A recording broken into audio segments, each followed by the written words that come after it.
ভালো থাকাটা একটা আর্ট। ভালো থাকতে গেলেই সব বিষয় মাথায় নিতে নেই। আনপ্রডাক্টিভ মানুষদের সঙ্গ ত্যাগ করুন। বর কেন ওই কথাটা চেপে গেল? বন্ধু কেন হঠাৎ এত বদলে গেল? আমার বোনের ফোন আমার ফোনের চেয়েও কেন দামি? কেন এত বিষয় নিয়ে নিজেকে খামোকা যাতনা দেওয়া? আরো একটু বেশি পড়তে হবে নিজের জন্য। আরো দুটো ভাষা বেশি শিখতে হবে।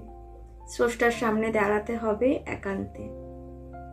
কিছুটা সময় রং তুলি নিয়ে বসতে হবে। একলা ঘরে নিজের মনেই আরো একটু নাচতে হবে। চুলে স্পা, মুখে প্যাক লাগাতে হবে। আশেপাশে দু একটা মানুষকে সহযোগিতা যদি করা যেত। হ্যাঁ, নিজের কাজে আরো বেশি করে মন দিতে হবে। নিজেদের অর্থে ঘুরতে হবে দেশটা। আর তারপর দেখতে হবে পিরামিড থেকে গ্রিসের সমুদ্র সৈকত, নেদারল্যান্ডের টিউলিপ থেকে আফ্রিকার আদিম অরণ্য। হ্যাঁ, এই কদিনের জীবনেই করতে হবে। করতে ইচ্ছে করে কত কিছু, আর আমরা সময় নষ্ট করে ফেলি কত অপাত্রে।